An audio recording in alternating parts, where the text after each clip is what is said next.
Saudara, KPK menggeledah rumah Ketua Komisi 4 DPR RI, Sudin. KPK membawa 3 koper dan 1 kardus dari dalam rumah mewah politisi PDIP itu.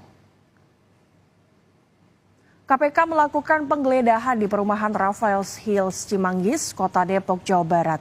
Terpantau, usai penggeledahan kurang lebih selama 6 jam, penyidik KPK keluar dari rumah politisi PDIP pada pukul 23.58 waktu Indonesia Barat malam, saudara.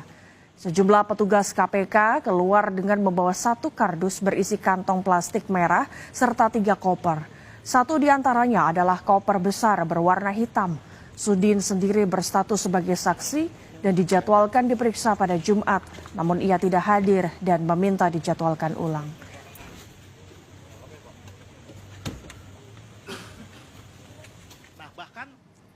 Sebelumnya, Komisi Pemberantasan Korupsi menetapkan Wamenkumham Edward Omar Syarif Hiyari atau Edi Hiyari sebagai tersangka suap dan gratifikasi. KPK masih mengumpulkan sejumlah bukti untuk tahap penyidikan kasus dugaan penerimaan gratifikasi. Selain Wamenkumham, 2 orang staf Edi Hiyari dan pemberi suap juga ditetapkan sebagai tersangka. KPK menetapkan status tersangka kepada Wamenkumham untuk perkara dugaan suap 7 miliar rupiah melalui rekening 2 stafnya.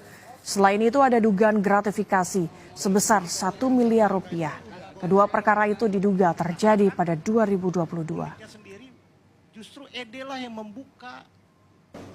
Hukum dan HAM ini kami juga sudah mendapatkan banyak data dari PPATK yang berikutnya kami lakukan analisis lebih jauh nanti dalam proses penyidikan sebagai bahan materi penyidikan.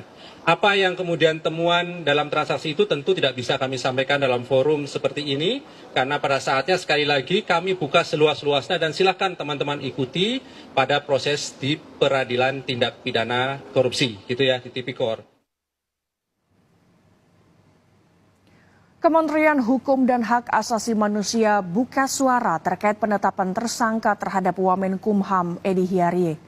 Dalam keterangan tertulis yang diterima Kompas TV, Koordinator Humas Setjen Kemenkumham, Tubagus Arif Faturrahman menyatakan beliau tidak tahu menau terkait penetapan tersangka yang diberitakan media karena belum pernah diperiksa dalam penyidikan dan juga belum menerima sprindik maupun SPDP.